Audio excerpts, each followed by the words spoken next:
Shalom saudara yang dikasihi Tuhan, kita baru saja meninggalkan tahun 2021 yang penuh dengan kenangan dan memasuki tahun 2022 yang penuh dengan tantangan.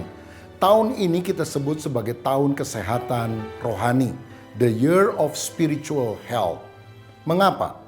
Karena di tengah dunia yang penuh dengan sakit penyakit, pandemi COVID-19 yang belum berhenti, dan banyak orang terdampak secara fisik, mental, dan spiritual, kita harus hidup dengan roh yang berlawanan, yaitu dengan kesehatan ilahi.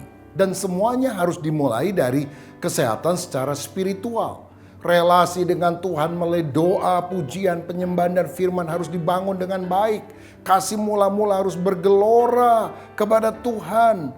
Dan roh kita harus selalu menyala-nyala untuk melayani dengan kuasa Roh Kudus.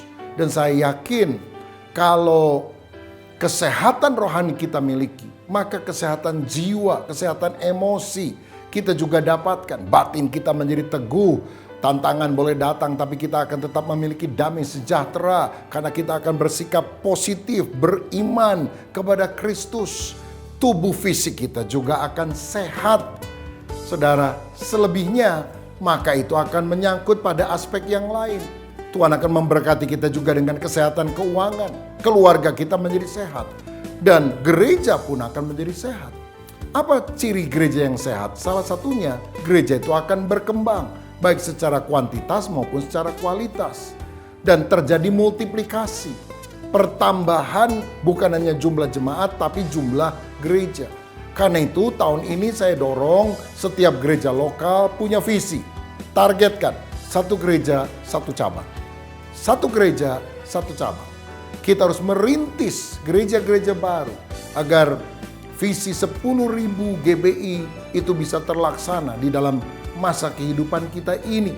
Saudara, saya tahu masa ini masa yang berat, tapi Alkitab berkata, beritakanlah firman, baik atau tidak baik, waktunya.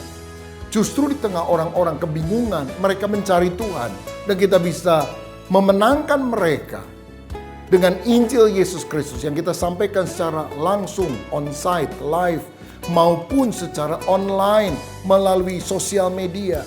Dan kita mulai bentuk kelompok-kelompok kecil untuk mulai memuridkan mereka sampai akhirnya menjadi sebuah gereja cabang yang baru. Ini doa saya.